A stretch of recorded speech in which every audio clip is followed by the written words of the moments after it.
नमस्कार प्यारे साथियों, स्वागत करता हूं एक बार पुनः। आप सभी लोग बहुत बड़ी संख्या में आगे होंगे, उसका धन्यवाद। और प्यारे दोस्तों, यहाँ से आगे जो हम टॉप तक पढ़ाएंगे, टॉप तक लेकर जाएंगे, जिस श्रृंखला को आगे लेकर चल रहे हैं, जिसमें बहुत बेहतरीन तरीके से आप चीजें को आप समझ भी पा रहे होंगे और बहुत अच्छे से चीजों को क्लियर भी कर पा रहे होंगे। लेकिन प्यारे दोस्तों, आपसे सिर्फ इतना कहना चाहूंगा कि आप रिविजन मत छोड़िएगा। नमस्ते विकास पारा सर मेरे भाई, इमोल हकीम मेरे भाई, Om ji, Rahul Raj, love you sir, you are great. नहीं, मैं बिल्कुल भी ग्रेट नहीं हूं मेरे दोस्तों, मुझसे ज्यादा आप ग्रेट हो, क्योंकि मुझे आपने ही ग्रेट बनाया है और मैं सामान्य सा व्यक्ति हूं। मैं कभी अपने आप को ग्रेट ना कहता हूं और ना भी कभी कहूंगा। तो प्यारे दोस्तों, कुल मिलाकर हम इतिहास को पढ़ने का काम कर रहे थे और एक कमेंट आ ही गया है पीडीएफ का। ध्यान रखिएगा प्यारे दोस्तों, मैं आपको दिखा देना चाहता हूं कुछ नजराना। देखिए, इस तरह के आपके लिए नोट्स बनवाने जा रहा हूं, यानी कि ये एक दो फाइल बन चुकी है। इस तरह के नोट्स होंगे, आप देख रहे हैं कितना बेहतरीन लिखा जा रहा है। इस तरह के नोट्स तैयार किए जा रहे हैं। उम्मीद करता हूं कि बहुत अच्छे से आपको दिख रहे होंगे और बहुत अच्छे से देखो कितना बेहतरीन लिख रखा है। आपको शायद दिख रहे होंगे, एक बार सभी बता दीजिएगा। इस तरह के आपके लिए नोट्स बनेंगे और इतने बेहतरीन नोट्स बनने वाले होंगे जिसका कोई जवाब नहीं होगा। तो उम्मीद करता हूं कि आप सभी लोग अच्छे से इनको तैयार करेंगे, यानी कि आपको जैसे ही मौका मिलेगा, थोड़ा सा समय दे दो, मैं बेहतर से बेहतर करने का काम कर रहा हूं। क्योंकि मैं चाहता तो मैं आपको बहुत जल्दी नोट्स दे देता, लेकिन फिर मैंने सोचा कि क्यों ना आपको कुछ अच्छा करके दिया जाए, कुछ अच्छा करके दिया जाए। तो फिर आपके लिए इस तरह के नोट्स बनवा कर तैयार कर रहा हूं और बेहतरीन से नोट्स होंगे। इससे ज्यादा बेहतरीन नोट्स हो सकते हैं? नहीं हो सकते। बहुत अच्छा एक एक चीज को उस बच्चे ने लिखा है और इतना बेहतरीन जड़ के लिखा है जिसका कोई जवाब नहीं होगा। लेकिन थोड़ा सा टाइम इसलिए मांग रहा हूं कि जब दूंगा तो अच्छी तरह से दूंगा, ज्यादा टाइम नहीं लूंगा। इसमें ज्यादा से ज्यादा 2-3 दिन के अंदर सारे नोट्स डलवाने का काम करूंगा। तब आप क्लास पूरी लेंगे और खास बात यह होगी कि जो मैं पढ़ा रहा हूं ना इस टाइम, वो ही सारा लिखा हुआ होगा। अगर मैंने इसमें कहीं भी कोई बात बोली होगी ना, थोड़ी सी भी अगर बात बोली होगी, तो वो है जो बनाने वाला हमारा भाई है हरियाणा से, वो उसमें उस चीज को भी नोट करता है। जैसे मैंने बोला 1498 में वास्को डी गामा आया, 17 मई के अनुसार विकिपीडिया, तो उसने लिखा है विकिपीडिया। 20 मई के अनुसार NCERT, Vasco D gamma Bharat पूछा, तो विकिपीडिया और एनसीईआरटी को भी लिख दिया है। आप लिखते तो यही लिखते 17 मई ऑब्लिक यहां पर 20 मई। तो इतने बेहतरीन यहां पर नोट्स बन रहे हैं। एक मेरा भाई कह रहा सर इंग्लिश में भी। ओके जतिन चौधरी, इंग्लिश में भी चाहिए क्या? तो प्यारे दोस्तों, फिर एक काम कीजिएगा, अगर आप में से कोई बेहतरीन से नोट्स बना रहा हो ना, तो आप में से जो भी बेहतरीन से नोट्स बना रहा हो, वो मुझे एक बार अपने नोट्स भेज दीजिएगा। मुझे फेसबुक वगैरह पर कहीं मैसेज कर दीजिएगा और मैं आपको कांटेक्ट कर लूंगा। अगर इंग्लिश में कोई व्यक्ति बना रहा हो बेहतरीन नोट्स, तो मैं दोनों ही नोट्स बनवाने का काम करूंगा। ठीक है, तो आप मुझे एक बार मैसेज कर दीजिएगा। अगर कोई व्यक्ति बना रहा हो तो इंग्लिश में भी मैं आपको नोट्स उसी व्यक्ति के सारे के सारे डलवा दूंगा और बेहतरीन सी चीजों को लेकर आगे चलेंगे। ठीक है ना? चलेगा, नाइस सर, ओके सर। बहुत सर कब तक मिलेंगे? 2-3 दिन के अंदर दिला दूंगा। ठीक है, ज्यादा दिन नहीं लूंगा। ऐसा नहीं है कि 1-2 महीना लगेगा, नहीं, 2-3 दिन के अंदर आपको ये नोट्स दिला दूंगा, जो क्लास के साथ ही पीडीएफ लगी हुई मिला करेगी। तो यहाँ पर थोड़ी सी चीजें आप संभाल लीजिएगा, फिर आपको बहुत अच्छे से नोट मिलने वाले हैं। ठीक है, तो चलो प्यारे दोस्तों आगे बढ़ते हैं। आगे बढ़ने के साथ साथ क्लास को शुरू करते हैं और बेहतरीन सी क्लास के साथ आगाज करते हैं। तो प्यारे दोस्तों देखिए, अगर हम बात करें आज की क्लास की, तो आज की क्लास में खास बात यह रहने वाली है कि आज हम जो पढ़ने वाले हैं, आज हम बेहतरीन सी क्लास को पढ़ने वाले हैं जो आप सभी के लिए रहने वाली है। प्यारे टाइगरों, अगर हम बात करें सर जल्दी जल्दी दीजिएगा। ओके मेरे भाई, तो देखिए प्यारे दोस्तों, बात को समझिएगा। आज जो हम स्टार्ट करने वाले हैं, यहां पर स्टार्ट करने वाले हैं यूरोपीय कंपनियों के आगमन की। यानी जो यूरोप की कंपनियों की भारत में आगमन की बात कर रहे हैं, उसमें हमने एक कंपनी को पढ़ा है और बहुत अच्छी तरह से पढ़ा है। और वो कंपनी कौन सी रही है मेरे लालो? वह कंपनी रही है यहां पर पुर्तगाली। यानी पुर्तगालियों को आपने बहुत अच्छे से पढ़ा होगा, कोई समस्या अभी तक आई नहीं होगी। और पुर्तगालियों पर बनने वाले प्रश्न अगर आपने किसी भी किताब से लगाए हैं, तो एक भी प्रश्न आपका बाहर नहीं जा रहा होगा। मेरी बात को ध्यान से समझिएगा कि कमेंट हमने यहाँ पर डिसेबल करा दिए हैं। अपनी कमेंट ही आप देख पाएंगे, यानी जो बच्चा कमेंट कर रहा है ना, वही बच्चा कमेंट देख पाएगा। सब बच्चे कमेंट नहीं देगा, तो इसलिए आप घबराइएगा मत, मैं हर किसी का कमेंट देख पा रहा हूं। तो प्यारे दोस्तों आगे बात करें तो पुर्तगालियों पर बेहतरीन सी चीजें मैं आपके लिए लेकर आ गया हूं। पुर्तगालियों पर यानी कंप्लीट कर दी है। आज जो हम पढ़ने वाले हैं वो हम दूसरा टॉपिक पढ़ने वाले हैं। आपको जैसा कि पता होगा कि यहाँ पर यूरोप की जो कंपनी थी, जो यूरोप से लोग आ रहे थे, उनमें से पहली कंपनी आई जिसका नाम था पुर्तगाल। और ये प्रश्न बहुत ज्यादा पूछा जाता है, यानी पहली यूरोपीय कंपनी भारत कौन पहुंची? तो पुर्तगीज कंपनी जो थी ये पहली थी जो भारत में पहुंची थी। सेकंड कंपनी भारत कौन पहुंची? तो आप कहेंगे सेकंड कंपनी डच यहां पर पहुंचने वाले हैं। कहां? भारत। ये डच कौन थे सर? आखिरकार हमने तो कभी जाना ही नहीं। जैसे हमें पता चल गया कि पुर्तगाल के लोग थे तो उन्हें पुर्तगाली कह दिया गया। ये डच कौन थे और किस तरह से चीजों को लेकर चल रहे थे, इन सब चीजों को मैं आपके दिमाग से क्लियर कर दूंगा। आइएगा आगे बढ़ते हैं और चलते हैं। चलो प्यारे टाइगरों, ये हमारा प्यारा सा मैप है। ये हमारा प्यारा सा मैप है जो आपको दिखता नहीं है लेकिन ये दिखता है।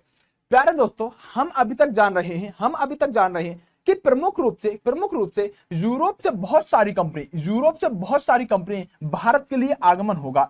और भारत के लिए अभी जो आगमन हमने कंपनियों का कराया है उसमें से पुर्तगीज कंपनी को पड़ चुके हैं। इसके बाद डच आएंगे, इसके बाद जो हमें बहुत लंबे टाइम तक गुलाम बनाएंगे ना, वो भी लोग यहीं से आएंगे, यहीं से होते हुए, और अंग्रेज जिन्हें हम कहेंगे, और वह व्यक्ति पहले व्यापार के उद्देश्य से भारत आएंगे, लेकिन बाद में क्या करने लगेंगे, बाद में वही व्यक्ति यहां पर यही हमारे को गुलाम बनाएंगे और एक बहुत लंबे समय तक गुलाम बनाकर रखेंगे। तो प्यारे दोस्तों, आप ध्यान रखिएगा। अब हम यहां से आगे करने वाले हैं चीजों को।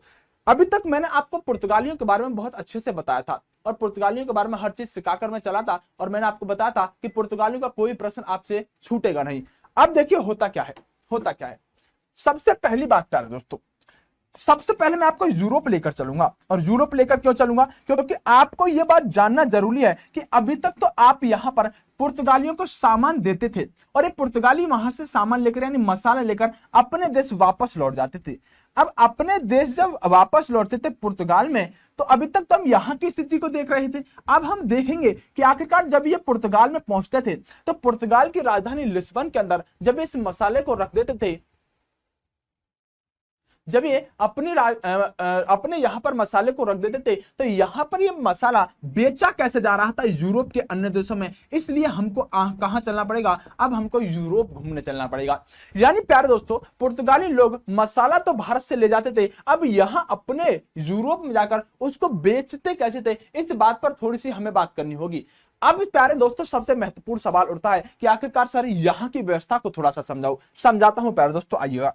देखिए होता क्या था, जब ये पुर्तगाली लोग यहां सामान लेकर पहुंचे, तो ये ऐसा तो नहीं था कि आप मानिएगा बाजार से सामान लेके आए और लेकर आने के बाद आप उसको बेचने का अगर काम करेंगे, तो ऐसा तो है नहीं कि आप खुद ही उसको बेचेंगे। हो सकता है थोड़ी बहुत टीम अपने साथ रखें, क्योंकि होगा क्या, अगर उसे आप बेचने में लग जाएंगे तो फिर सामान लेकर कौन आएगा। तो ये करते क्या थे जो पुर्तगाली लोग थे, ध्यान रखिएगा पुर्तगालियों की बात कर रहा हूं मैं, अभी मैंने 10 बात नहीं किया है। पुर्तगाली लोग जो थे, ये सामान को बेचने का जो काम करते थे अपने देश में जाकर, ये उस मसाले को अपने देश की राजधानी मानो लिस्बन के अंदर रख दिया, और वहां के लोगों से, जो कि देश के लोग थे, जो कि यहां पर उनका नाम क्या था, नीदरलैंड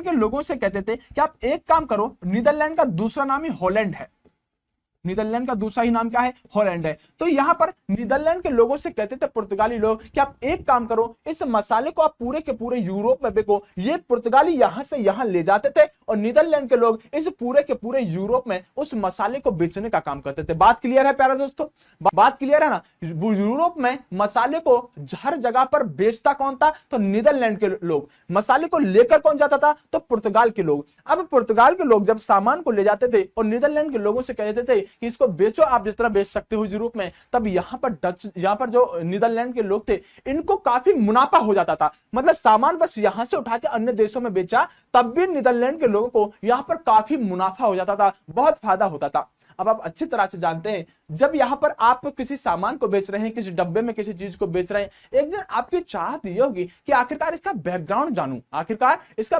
जानूं, क्योंकि हर नौकर की चाहत होती है एक दिन मालिक बनने की। इन नीदरलैंड के लोगों के दिमाग में आने लगा कि मैं भी क्यों ना इस सामान को जब मैं यहां से उठा के ही इस यूरोप में बेच रहा हूं, तो मुझे बहुत फायदा हो रहा है। अगर मैं इस सामान को मैं ही खुद भारत से लेकर आऊं और खुद मैं ही यूरोप में बेचूं, तो हो सकता है मुझे कितना फायदा होगा। दसों का दिमाग काम करना शुरू कर दिया। इसका मतलब ये नीदरलैंड के जो लोग हैं ना, जो यहां पर सामान बेच रहे हैं, यही लोग क्या कहलाएंगे, यही लोग प्यारे टाइगर हो डच कहलाने वाले हैं। यानी कि ये जो नीदरलैंड के निवासी थे या हॉलैंड के निवासी थे, नीदरलैंड हॉलैंड एक ही देश है, जो नीदरलैंड या हॉलैंड के निवासी थे, इनको प्यारे टाइगर और डच कहा गया है। और ये डच भारत क्यों आए थे, क्योंकि यह यूरोप में पुर्तगाली लोग इनसे सामान बेचवाते थे। जब सामान बेचते बेचते इनको नॉलेज हो गई थी, इनको लगा कि अगर थोड़ा सा सामान यहीं से बेचने पर, थोड़ी सी दूरी पे ही बेचने पर जब बहुत बड़ा फायदा हो जाता है, तो क्यों ना इस मसाले को हम ही भारत से लेकर आए और तब इसको यूरोप में बेचे, तो कितना हमें फायदा होने वाला है। बात समझ में आ गई। अब हम पढ़ने वाले हैं कि आखिरकार डच भारत में जो आए हैं वो किस तरह से आए हैं, क्यों आए हैं, ये तो आप समझ गए होंगे कि ये क्यों आने वाले हैं। अब समझिएगा प्यारे दोस्तों, आगे बात करते हैं जो आज हमारा टॉपिक रहने वाला है डच। अच्छे से क्लियर हुआ होगा और आपको कोई समस्या नहीं आनी चाहिए, क्योंकि प्रश्न पूछा जाएगा डच कहां के निवासी थे। डच कहां के निवासी थे? आप कहेंगे डच नीदरलैंड या हॉलैंड के निवासी थे। समझो बात को, देखो डचों ने मन बना लिया है कि हमको भारत चलना है। और क्या करने चलना है? डचों ने मन बनाया भारत चलना है और मसाला लेने के लिए भारत चलता है। पानी पियोगे? पीना है? चलो मैं पी लेता हूं तुम्हारे नाम का, एक सेकंड दो बस।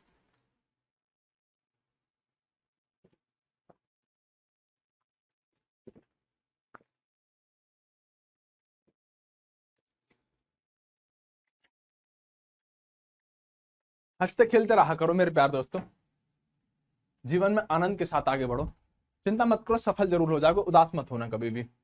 देखो डचों ने सोच लिया कि अब हम भारत चलेंगे, और भारत के लिए क्या, जब डच भारत आ रहे होंगे, क्या भारत में, यहां पर जब ये भारत में मसाला खरीदने के लिए आएंगे, तो आपको पता है अल्बुकर्क, डी अल्मीडा, ऐसे ऐसे लोग थे पुर्तगाली भारत में, क्या इन डचों को भारत में घुसने देंगे? तो उम्मीद करता हूं कि आप अच्छी तरह से जानते होंगे कि पुर्तगाली जिन्होंने यहां पर त्रिगुट तक को हरा दिया था, जिन्होंने 3 जगह की नेवी तक को हरा दिया था, वो निश्चित रूप से इनको यहां पर क्या नहीं होने देंगे, डचों को भारत में आने नहीं देंगे। लेकिन डचों की जिद है कि नहीं, हमें तो भारत के साथ ही व्यापार करना है। और आपको पता है इसी अरब सागर क्षेत्र में पुर्तगालियों ने अपनी नेवी को इतना स्ट्रांग बनाकर रखा था, इतना स्ट्रांग बनाकर रखा था, जिसका कोई जवाब नहीं था।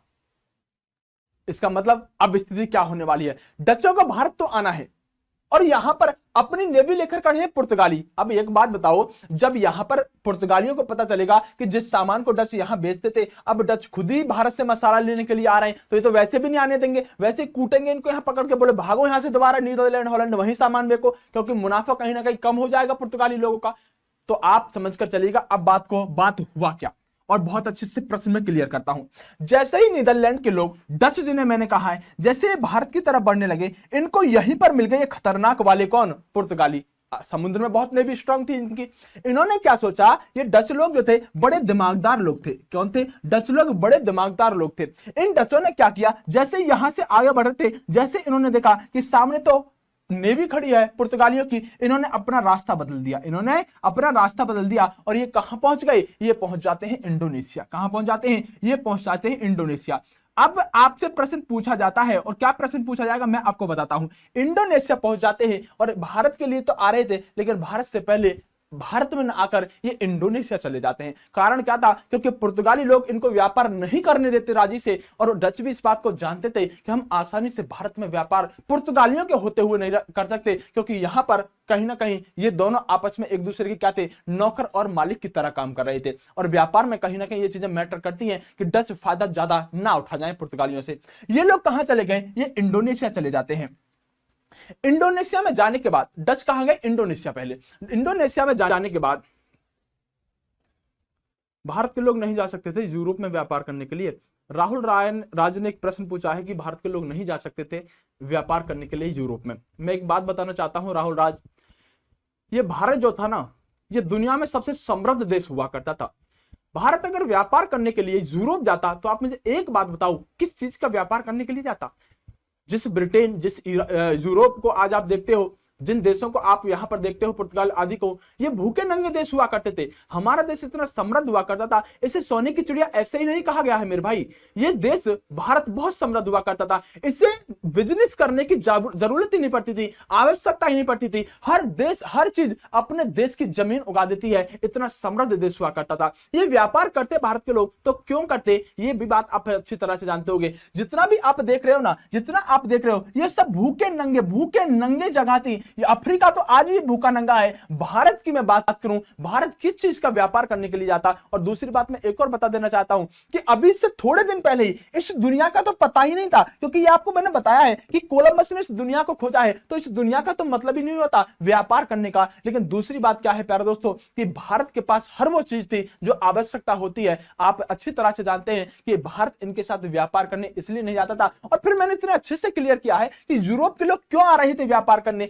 मसाले की आवश्यकता थी, ठंडी पड़ती है, मांस खाने के लिए जरूरी था, और मांस यहां से पहले मसाला पहले यहां से ले जाते थे। और आप जानते हैं कि आप एक बात बताइएगा, आप अगर एक बात कहूं कि चाइना आपके साथ व्यापार करता है, हर सामान चाइना बेचता है, आप चाइना को क्यों नहीं सामान बेच देते? चाइना को भारत भी तो सामान बेच सकता है, भारत चाइना में जाकर क्यों नहीं बिजनेस करता? आप जानते हैं भारत का सामान बेच ही नहीं सकता चाइना में, उसके रेट इतने ज्यादा होंगे चाइना की अपेक्षा कि चाइना में वही सामान बहुत सस्ता मिल रहा होगा। तो ये भारत क्यों चाइना के साथ व्यापार नहीं करता, आप अच्छी तरह से समझोगे कि यही कारण था कि भारत के लोग जो थे ये व्यापार करने के लिए यूरोप नहीं जाते थे। फिलहाल आप टॉपिक पर आइएगा, अच्छे से क्लियर करते हैं चीजों को।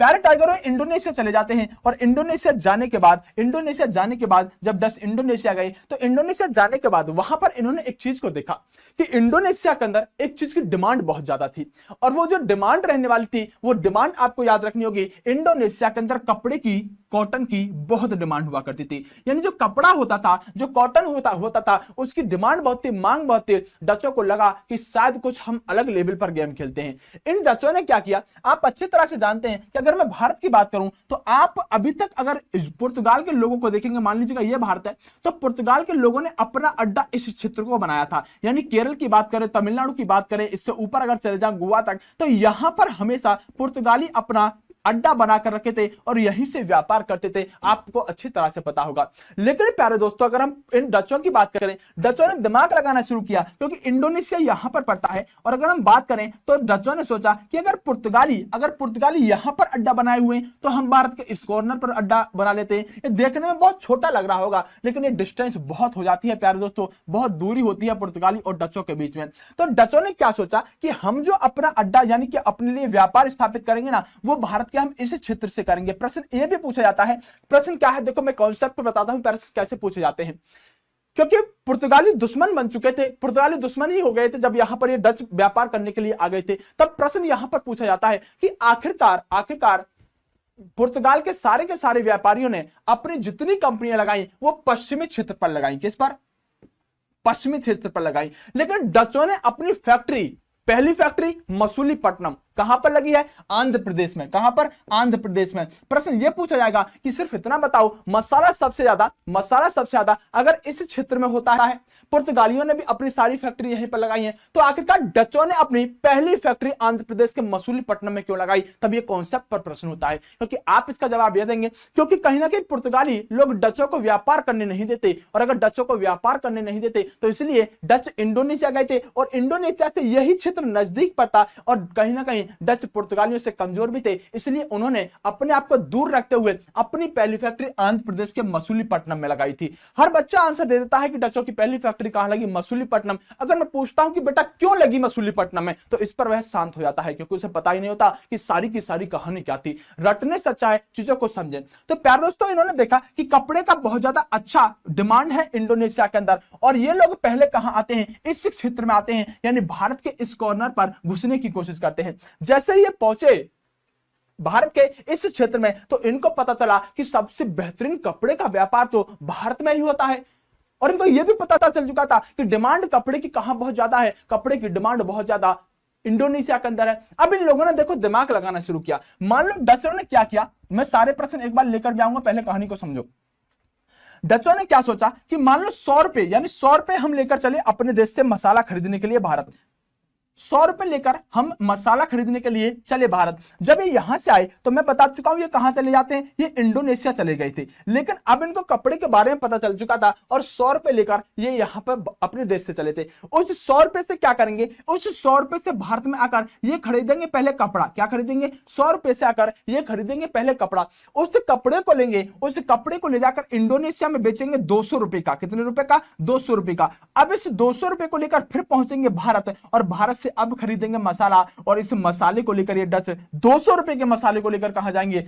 अपने देश हॉलैंड जाएंगे। यानी कि इन लोगों ने बीच में बिजनेस शुरू कर दिया। ये लोग क्या करते थे? ये यहाँ के मजदूरों को यहाँ पहुंचाते थे, और यहाँ के मजदूरों को यहाँ पहुंचाने के बाद सोना लेते थे, और सोने को ले जाकर वहां बेचते थे। अब मैं यहाँ पर डचों का दिमाग दिखा रहा हूं कि मान लो, एक एग्जाम्पल मान लो, अगर सोना लाए थे तो 100 रुपए का सोना लाए थे, पैसे लाए थे तो 100 रुपए लेकर आए थे।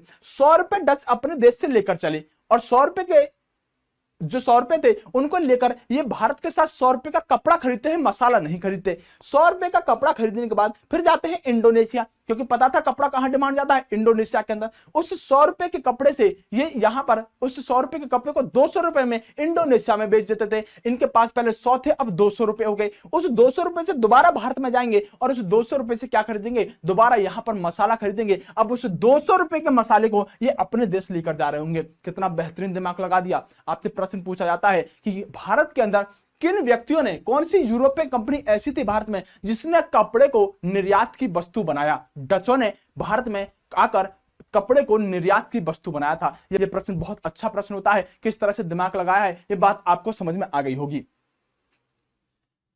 पूछ रहा है मसाला कौन सा था, गरम मसाला था मेरे दोस्त अक्षय कुमार वाला। चलो, हाँ बहुत अच्छा प्रश्न पूछा है बलजिंदर सिंह ने कि सर हुगली तो पहले से ही पुर्तगालियों के लूट का केंद्र थी, तो पुर्तगाली, हाँ बिल्कुल बहुत अच्छा प्रश्न है मेरे भाई।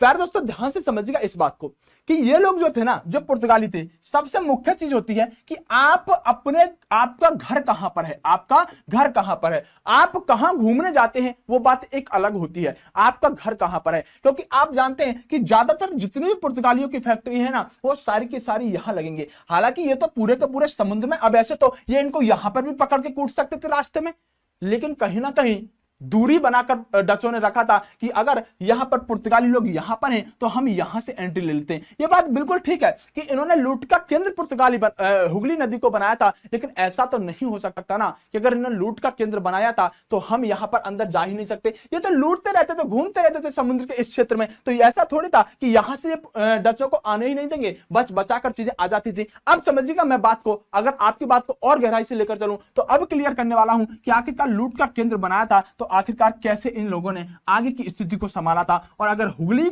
लूट का केंद्र ही है तो उससे कैसे बचने का काम किया था। प्यारे दोस्तों एक व्यक्ति था जो भारत में आया, उस व्यक्ति का नाम था, डचों का ही व्यक्ति था, उस व्यक्ति का नाम था हाउटमैन। चलो और मैं आपको डीपली चीजें बताता हूं।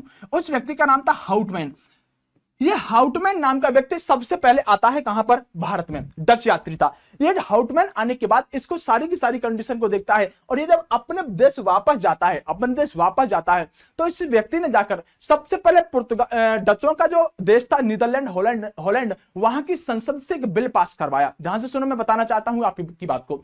वहां के संसद में एक बिल पास करवाया, और उस बिल में यहां पर यह आदेश दिया गया कि जो डच होंगे, जो नीदरलैंड यानी हॉलैंड के लोग होंगे, ये विदेश के साथ व्यापार कर सकते हैं। मतलब वहां की सरकार ने इनको अनुमति दी थी कि आप भारत के साथ ही नहीं सभी देशों के साथ व्यापार करो। और अगर कोई भी व्यक्ति व्यापार करने के लिए आता था तो उसके पास वहां का सरकार का आदेश होना जरूरी था। तो कहीं ना कहीं लीगल तौर पर ये डच काम कर रहे थे। आपसे प्रश्न पूछा जाएगा कि किस व्यक्ति ने हॉलैंड की संसद में वहां पर बिल पास करवाया और बिल पास करा के देशों के साथ, अन्य देशों के साथ व्यापार की अनुमति ली, वह व्यक्ति था हाउटमैन। इस हाउटमैन ने फिर क्या किया, इस हाउटमैन ने छोटी छोटी कंपनियां जो छोटी छोटी कंपनियां थी उनसे एक बड़ी कंपनी बनाई, और इसी बड़ी कंपनी को कहा गया डच ईस्ट इंडिया कंपनी। दूसरा प्रश्न पूछा जाएगा कौन सी कंपनी ऐसी थी जो छोटी छोटी कंपनियों से मिलकर बनी थी, वही कंपनी थी यहां पर डच ईस्ट इंडिया कंपनी। आपसे प्रश्न पूछा जाएगा इससे इसलिए जॉइंट स्टॉक कहा जाता है, इसे संयुक्त उपक्रम कहा जाता है। आपसे यह भी प्रश्न पूछा जाएगा कि कौन सी कंपनी ऐसी थी यूरोप से आने वाली जो कि संयुक्त उपक्रम थी। इसका मतलब यह होता है कि यहां पर कई सारी लोगों के द्वारा, कई सारी छोटी छोटी कंपनियों के द्वारा, उनके द्वारा ये एक संयुक्त उपक्रम बना था जिसको डच ईस्ट इंडिया कंपनी नाम दिया गया था। जब ये भारत में आए तो भारत में आने के साथ इन्होंने पहली फैक्ट्री जो लगाई, पहली फैक्ट्री की स्थापना ये 1605 में करते हैं। कब करते हैं, 1605 में करते हैं। हालांकि जो हाउटमैन ने यहां पर कंपनी बनाई थी संसद से यहां पर अनुमति लेके, ये छोटे छोटे लोगों की, ये 1602 में बन चुकी थी। यानी कि अगर आपसे प्रश्न पूछा जाए कि डच ईस्ट इंडिया कंपनी की यूरोप में स्थापना कब हुई, आंसर लगाओगे 1602। दूसरा प्रश्न, डच ईस्ट इंडिया कंपनी की भारत में स्थापना कब हुई, अब आप आंसर लगाओगे 1605। क्योंकि जब भी कोई कंपनी भारत में आती थी तो कंपनी भारत में आने से पहले यूरोप देश में उसकी स्थापना होती थी, तभी तो कोई कंपनी बनाकर हम भारत भेजेंगे ना। तो आपको ध्यान रखना होगा कि यूरोप में स्थापना और भारत में स्थापना, तब आप ध्यान रखेंगे कि यूरोप में स्थापना 1602 में होगी डच ईस्ट इंडिया कंपनी की, और हम बात करें भारत में स्थापना तो भारत में स्थापना 1605 में होगी। क्लियर है? कह रहा है भारत के राजा इस समय कहां थे। चलो इसको तो मैं जब बताऊंगा, प्रश्न को जब मैं आपको अन्य चीजों को पढ़ाऊंगा। क्लियर तो मैं कर सकता हूं कि अन्य लोग कहां थे, लेकिन आओ तो मुझे बातों में लगा लोगे, ऐसे ही आगे नहीं बढ़ने दोगे। अब प्यार दोस्तों बातों को समझ के चलो। 1602 में यूरोप के अंदर ये डच ईस्ट इंडिया कंपनी बन जाती है, जो बहुत सारे छोटे छोटे लोगों की कंपनी से मिलकर एक संयुक्त उपक्रम बनाया गया, एक बड़ी कंपनी को यहां बनाया गया। उसके बाद प्यारे दोस्तों क्या होता है, उसके बाद प्यारे दोस्तों डच यहां से आराम से क्या करने लगते हैं, व्यापार करने लगते हैं, और एक ऐसी कंपनी पुर्तगालियों को टक्कर देने के लिए आ गई जो उनके ही देश से आई थी, और हमारा यही टॉपिक रहने वाला था। नोट करना शुरू कीजिएगा थोड़ा सा, क्योंकि आप फिर नोट नहीं कर पाएंगे। चलो पहली हेडिंग होनी चाहिए डच ईस्ट इंडिया कंपनी क्या होनी चाहिए, डच ईस्ट इंडिया कंपनी। और आप लिखेंगे यूरोप में स्थापना, यूरोप में स्थापना होगी इसकी 1605 में, यूरोप में स्थापना 1605 में, भारत में स्थापना 1602 में यूरोप में स्थापना और भारत में स्थापना होगी 1602 में। आपको ध्यान रखना होगा, दो चीजें मैंने मुख्य रूप से बताई हैं जो यहीं पर आप लिखेंगे। अगर आपसे पूछा जाए कि कौन व्यक्ति ऐसा था जिसने यूरोप के अंदर वहां के नीदरलैंड की संसद से बिल पास करा के आदेश लिया था कि हम अन्य देशों के साथ व्यापार कर सकते हैं, तो उस व्यक्ति का नाम और लिख लीजिएगा, उस व्यक्ति का नाम था हाउटमैन। क्या नाम था, उस व्यक्ति का नाम था हाउटमैन। आप और लिख लीजिएगा अगर आपसे पूछा जाए कि डच ईस्ट इंडिया कंपनी जो है, चलिए अभी इसमें लिखा हुआ आएगा, आगे चलते हैं। तो पहला पॉइंट क्लियर हो जाना चाहिए, दोनों की दोनों स्थापना क्लियर हो जानी चाहिए। अब बढ़ते हैं प्यारे दोस्तों आगे। निशांत गुप्ता करें सर ब्रिटिश ईस्ट इंडिया 16 में, वो यूरोप के अंदर थी प्यारे दोस्तों, ब्रिटिश ईस्ट इंडिया कंपनी जब पढ़ाऊंगा जब मैं इस चीज को क्लियर करके चलूंगा। चलो 1605 में पहला दूसरा पॉइंट होना चाहिए, 1605 में डचों ने भारत में पहली फैक्ट्री मसूलीपट्टनम कहां पड़ता है, मसूलीपट्टनम पड़ता है प्यारे दोस्तों आंध्र प्रदेश में। कहां पर पड़ता है, आंध्र प्रदेश में। सबसे मोस्ट इंपोर्टेंट प्रश्न अगर मैं आज की क्लास का लेकर हूं तो यही है कि डचों ने अपनी पहली फैक्ट्री कहां पर लगाई। तो आप आंसर देंगे सर डचों ने अपनी पहली फैक्ट्री जो लगाई है वो आंध्र प्रदेश के मसूलीपट्टनम में लगाई है। अगर मैं पूछूं क्यों लगाई है तो आप आराम से आंसर दे सकते हैं, क्योंकि हम कहीं ना कहीं कह सकते हैं कि दूसरे छोर पर यहां पर पुर्तगालियों ने अपनी सारी कंपनी लगा रखी थी और कंपनी लगाने का ही सारा का सारा रोल होता था। क्योंकि मैं बताऊंगा जब मैं अंग्रेज पढ़ाऊंगा तो एक बार अंग्रेजों की कंपनियों पर नजर डलवाऊंगा कि अंग्रेज सबसे ज्यादा दिमागदार कैसे बन के बैठे थे। उन्होंने कंपनी ऐसी जगह पर लगाई थी जहां से भारत को कंट्रोल किया जा सकता था, तो कंपनी लगाने का बहुत रोल रहता था। तो भारत के अंदर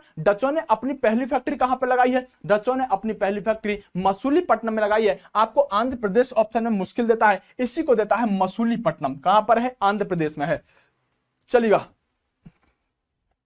आगे प्यारे दोस्तों अगर बात करते हैं, भारत के अंदर डचों ने उसके बाद पहली फैक्ट्री मसूलीपट्टनम में लगाने के बाद उसके बाद इन्होंने 1610 में पुलिकट नामक स्थान पर एक फैक्ट्री लगाई, 1653 में चिंसुरा नाम के स्थान पर एक फैक्ट्री लगाई और फिर 1658 में बालासोर नामक स्थान पर फैक्ट्री लगाई। आप याद रखेंगे पाकिस्तान क्रिकेट बोर्ड, क्या याद रखेंगे, पाकिस्तान क्रिकेट बोर्ड। यानी पुलिकट में 1610 में ये अन्य फैक्ट्री होंगी डचों की। पाकिस्तान क्रिकेट बोर्ड पुलिकट कहां पर, तमिलनाडु में पहली फैक्ट्री लगाई, चिंसुरा में यहां पर कह सकते हैं दूसरी फैक्ट्री लगाई और उसके बाद बालासोर में इन्होंने तीसरी फैक्ट्री लगाने का काम किया। आप एक बार ध्यान से देखेंगे, तमिलनाडु हो, बंगाल हो या फिर हम कहें बालासोर हो, ये सारे के सारे क्षेत्र यहां पर हम कह सकते हैं जो हमारा पुर्तगालियों से बचने के लिए इन्होंने लगा रखे थे। तो उन्हीं स्थानों पर ये सारी की सारी फैक्ट्री लगाने का काम कर रहे थे। एक मेरा भाई कह रहा है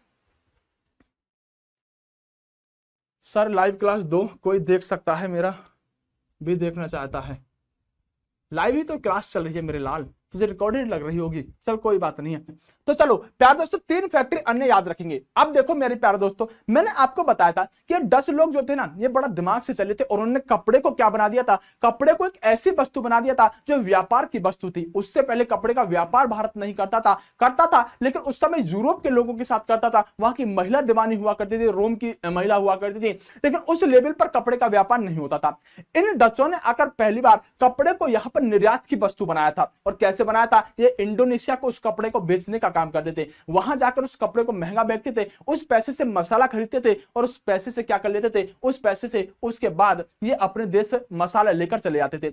इन व्यक्तियों ने क्या किया कि डचों ने भारत में सूती कपड़े का व्यापार किया, यानी कि सूती कपड़े का व्यापार करना शुरू करते हैं जो मलमल होता है प्रमुख रूप से भारत में। इसके लिए ये दो केंद्र बनाए थे, एक का नाम था सदरसपट्टनम और एक का नाम था द्रासपट्टनम। आईएएस लेवल के प्रश्न हो जाते हैं कि जो भारत के अंदर डचों ने अपने कपड़े के लिए दो केंद्र बनाए थे, कौन कौन से थे, एक था सदरसपट्टनम, एक था द्रासपट्टनम। ये कुछ नहीं था, जैसे कि हम फैक्ट्री लगाते थे, पुर्तगाली लोग फैक्ट्री लगाते थे कोचीन में, केरल में आदि में आकर, ऐसे इन्होंने कपड़े के लिए दो केंद्र बनाए थे। क्या नाम था, एक नाम था सदरसपट्टनम, एक था द्रासपट्टनम। ये दो ऐसे स्थान थे जहां से कपड़े का व्यापार किया करते थे। क्या करते थे, कपड़े का व्यापार करते थे तमिलनाडु के अंदर। तो आपसे प्रश्न ये अच्छे लेवल पर पूछा जाता है कि डचों ने भारत में कपड़े के लिए कौन कौन से केंद्र बनाए थे, तब वहां पर सिर्फ तमिलनाडु आंसर दे सकता है या सदरसपट्टनम या द्रासपट्टनम भी दे सकता है। चलिए ओके राजेश जी, स्लो ही तो चल रहे हैं। आगे प्यारे दोस्तों अगर हम बात करें तो अब होता क्या है प्यारे दोस्तों, सबसे महत्वपूर्ण बिंदु दूसरा, अगर मैं पहले प्रश्न की बात करूं तो सबसे महत्वपूर्ण बिंदु यहां पर होता है, जो सबसे महत्वपूर्ण है कि डचों ने अपनी पहली फैक्ट्री कहां लगाई, मसूलीपट्टनम। अगर मैं दूसरे महत्वपूर्ण बिंदु की बात करूं तो अब दूसरा महत्वपूर्ण एक युद्ध आता है। दिव्या कुमारी पीडीएफ चिल्ला रही हैं, मैं शुरू में ही बता चुका हूं, 1-2 दिन में पीडीएफ डल जाएगी, और शुरू में मैंने वो बेहतरीन सी पीडीएफ दिखा दी है। अच्छा, यही पीडीएफ दे दिया करूं क्या? अच्छा फटाफट से एक बात मुझे बताओ, क्या यही पीडीएफ मैं तुम्हें दे दिया करूं? होगा क्या? ये जो पीडीएफ होती है ना, ये 50-60 एमबी की होगी। कितने की? 50-60 एमबी की पहली बात तो पीडीएफ होगी। इसे आप निकलवाओगे भी ना तो मजा नहीं आएगा। मैं चाहता हूं कि मैं जो आपको पीडीएफ दिया करूंगा उसका आप जीरोक्स निकलवा लिया करें, उसके बाद अपने पास नोट्स रखें, और एक एक बिंदु उसमें लिखा हुआ होगा। जैसे मैंने हाउटमैन लिखा तो इसमें हाउटमैन नहीं लिखा होगा, तो ये चीजें थोड़ी सी होंगी। बताओ यही पीडीएफ डलवाऊं क्या? फटाफट से बताओ। अजय कुमार कह रहे हैं सर आप यही पीडीएफ डलवा दिया करो, अपने हैंड रिटन नोट्स बनाना चाहता हूं। ओके चलिए, यस सर। पल्लवी कुमार भी कह रही है यस सर। ओके जी, ओके चलो ठीक है, तो ठीक है, जैसी आपकी इच्छा। अब प्यारे दोस्तों आगे बढ़ते हैं। दूसरा महत्वपूर्ण बिंदु होता है, देखो मैं आपको 4 युद्ध बताने वाला हूं अगले 10 दिन में। कितने? 4 युद्ध। एक युद्ध मैं बताऊंगा यहां पर जो आज बता रहा हूं, बेदरा का युद्ध। कौन सा? बेदरा का युद्ध। दूसरा युद्ध मैं बताऊंगा वांडीवास का युद्ध। कौन सा? वांडीवास का युद्ध। तीसरा बताऊंगा मैं यहां पर प्लासी का युद्ध। कौन सा? प्लासी का युद्ध। और चौथा बताऊंगा बक्सर का युद्ध। आपको आने वाले 10 दिन में ये 4 यहां पर युद्ध अपने दिमाग में सेट रखने होंगे। उसमें से आधे नो आधे जस कह रहे हैं, चलो ठीक है, मैं अपने हिसाब से देख लूंगा। तो प्यारे दोस्तों 4 युद्धों में से आज पहला युद्ध मैं आपको क्लियर करने वाला हूं, बेदरा का युद्ध। आपको ये 4 युद्ध याद रखने होंगे, और मैं विश्वास दिलाता हूं सबसे मोस्ट इंपोर्टेंट ये 4 युद्ध हैं, लेकिन इनकी डेट में आपको नहीं हटाऊंगा। मैं बताऊंगा बेदरा का युद्ध किस में और कैसे हुआ, वांडीवास का युद्ध किस में और कैसे हुआ, बक्सर प्लासी युद्ध कैसे और किस किस के बीच में हुए। ये 4 युद्ध इतिहास के मामले में सबसे मोस्ट इंपोर्टेंट माने जाते हैं। और सबसे अच्छी बात यह होगी कि इन्हीं 4 युद्धों के बाद भारत गुलाम हो जाएगा, यानी भारतीय गुलामी में ये 4 युद्ध ही सबसे महत्वपूर्ण है। इसके बाद भारत पूरी तरह से गुलाम हो जाएगा। इस बात को अपने मस्तिष्क में सेट रखिएगा। लेकिन आज मैं बात करूं तो जो बेदरा का युद्ध है, ये बेदरा बंगाल के अंदर पड़ता है। इस युद्ध में हम इस युद्ध को बहुत डीपली तब जानेंगे क्योंकि आपको मीर जाफर के बारे में मैंने अभी बताया ही नहीं है। फिर अभी सिर्फ इतना याद रखो कि यह युद्ध 2 लोगों के बीच में हुआ है। बेदरा के युद्ध में एक तरफ से लड़ रहे थे डच और दूसरी तरफ से लड़ रहे थे अंग्रेज, यानी कि प्यारे दोस्तों बेदरा का युद्ध अंग्रेज और डचों के बीच में हुआ है। क्योंकि इस युद्ध में कहीं ना कहीं ऐसे हालात होने वाले हैं, ये युद्ध बहुत बड़ा भारत के इतिहास को पलटने वाला है। इसलिए अभी मैं इसके बारे में ज्यादा इसलिए नहीं बताना चाहता क्योंकि मैं बहुत सारी चीजें तब बताऊंगा जब मैं अंग्रेज पढ़ाऊंगा। क्योंकि ये क्लाइव नाम का व्यक्ति उस समय अंग्रेजों का नेतृत्व करने का काम करेगा, और डचों का नेतृत्व उस समय कौन करेगा? डचों का साथ मीर जाफर देने का काम करेगा। ये कौन है मीर जाफर? ये क्लाइव कौन है? अभी थोड़ी देर के लिए दिमाग से निकाल दो। अगर मैं कल आकर आपसे एक प्रश्न पूछूं कि बेदरा का युद्ध कब हुआ, तो बस इतना कहिएगा मुझसे, सर 1759 में बेदरा का युद्ध हुआ जो डचों और अंग्रेजों के बीच में हुआ। इससे तो कुछ मत कहिएगा। फिर मैं बताऊंगा आखिरकार पूरी की पूरी कहानी इसमें रही क्या है। जब मैं आपको अंग्रेज और मीर जाफर के बारे में बताऊंगा, जब मैं बंगाल के बारे में पढ़ाऊंगा, तब आप इन चीजों को बहुत अच्छे से समझ पाओगे। फिलहाल इतना याद रखना, बेदरा का युद्ध 1759 में डचों और अंग्रेजों के बीच में हुआ है। इतना क्लियर है। अंग्रेजों का साथ कौन दे रहा है? अंग्रेजों का नेतृत्व क्लाइव नाम का व्यक्ति कर रहा है, जबकि मीर जाफर जो डचों का साथ देने का काम कर रहा होगा। इतना याद रखिएगा, बाकी मैं पूरा संभाल दूंगा। चलेगा? हाँ देखो, ये कह रहा है कि अब अंग्रेज कहां से आ गए। मैंने कहा ना, कमजोर दिमाग पर ज्यादा जोर मत डाल। अगर यहां पर डचों ने एक युद्ध लड़ा है तो उस युद्ध को मुझे बताना है, इस युद्ध की व्याख्या मैं करूंगा, तब मैं अंग्रेजों को पढ़ा रहा हूं। वो कह रहा है अंग्रेज कहां से आ गए। अंग्रेज मेरे दोस्त कहां से आए थे? ब्रिटेन से आए थे। क्लियर हो गया? दिमाग में नहीं हुआ? समझ गया? अब जब डचों में मैं तुझे ये युद्ध नहीं बताऊंगा मेरे लाल, जब मैं अंग्रेजों में तुझे डच का युद्ध बताऊंगा, फिर कहेगा सर डच कहां से आ गए। जब हुआ अंग्रेजों के और डचों के बीच में तो कहीं तो बताऊंगा मेरे यार। या तो अंग्रेजों में बता लेने दे, या फिर यहां पर बता लेने दे, एक जगह तो बता लेने दे। बाकी तेरी मर्जी, अगर कहीं स्किप करना है तो स्किप कर देता हूं। चलो, बच्चे भी ना मतलब अजीब तरह के होते हैं।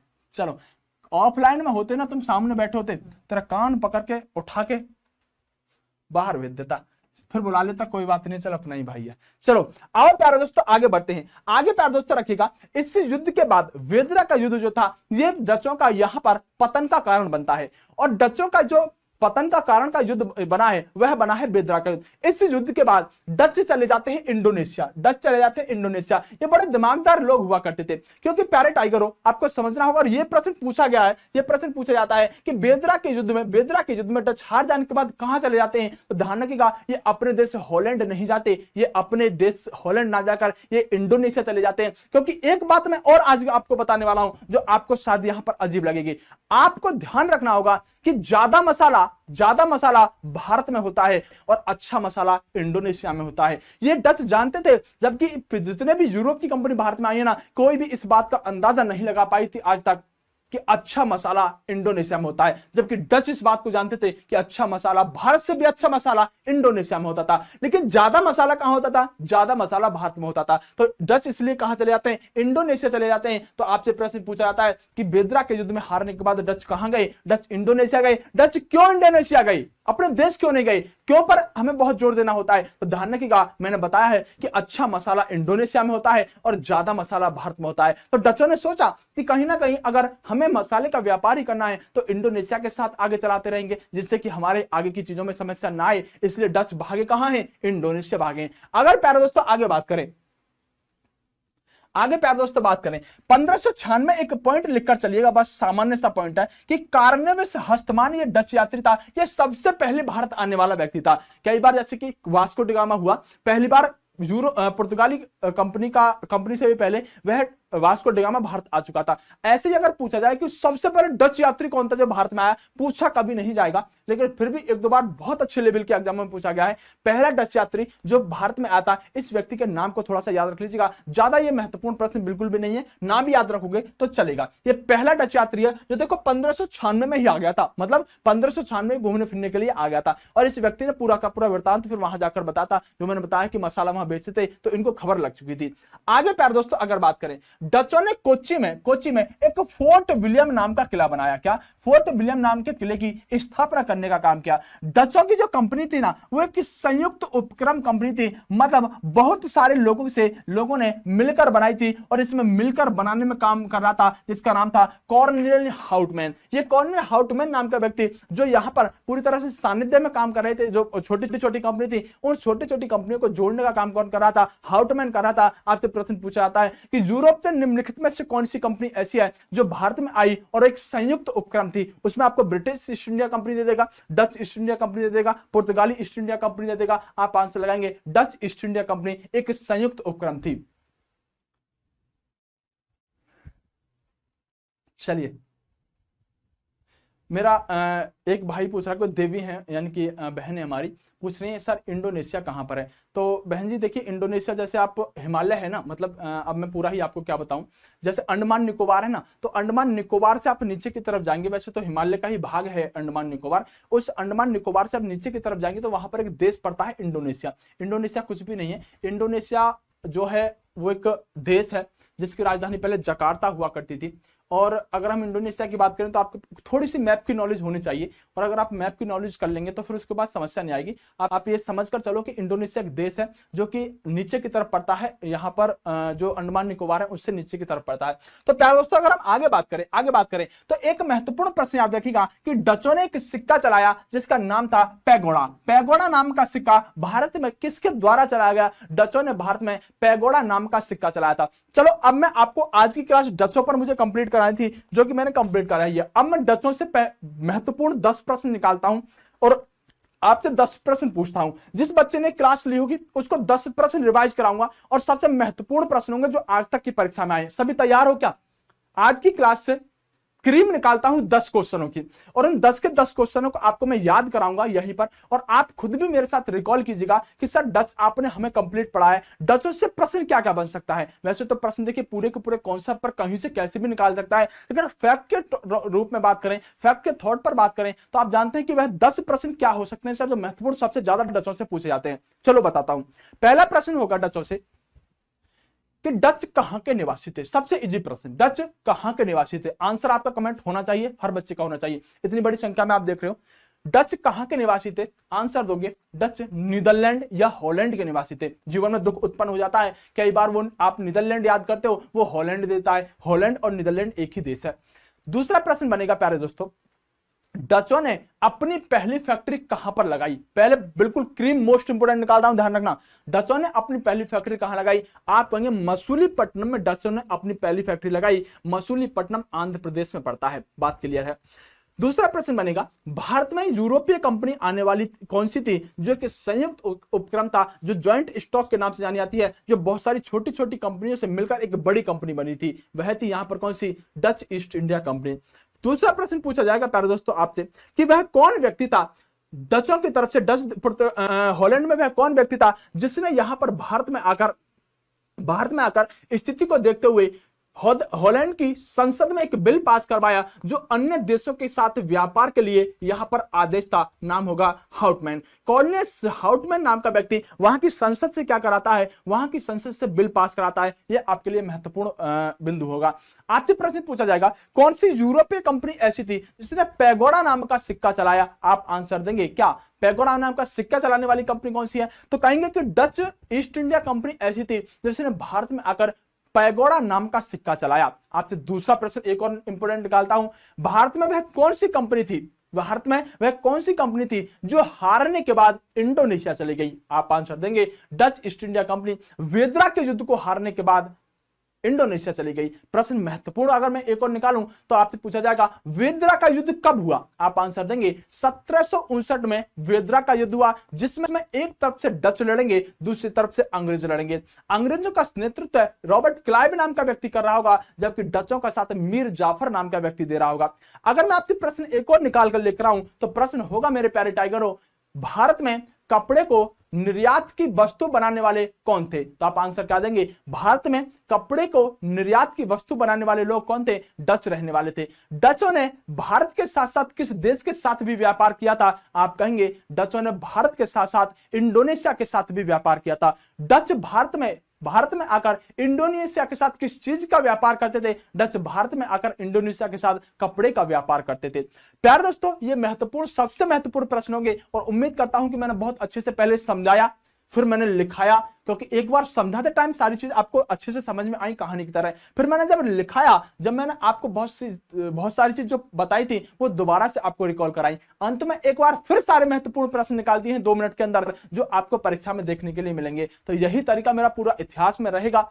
इसी तरह से हम आगे बढ़ेंगे और आप इसी तरह से बेहतरीन अंदाज में क्लासों को पाओगे। आपको जीवन में कोई दुख नहीं होगा, ये मैं आपसे वादा कर रहा हूं। आप मेरे साथ थोड़े दिन बने रहिएगा, थोड़े दिन में आप मुझे समझ जाओगे, वैसे तो आप समझ तो चुके ही हो, और थोड़े दिन में ही मैं आपके लेवल को समझ जाऊंगा। मुझे तो समझने की आवश्यकता नहीं है, महत्वपूर्ण मैं आपको लेवल को समझूं कि आप किस लेवल तक आपके पास नॉलेज है। फिर मेरे को अपना लेवल घटाना है या बढ़ाना है, वो मैं आपके ऊपर ही यहां पर डिपेंड करूंगा। तो प्यारे दोस्तों, आज की क्लास को अगर आदेश हो आपका, यहां पर घोषणा आप कर दें तो मैं समाप्त कर दूं, अगर ना करें तो आगे बढ़ाया जाए। क्यों भाई?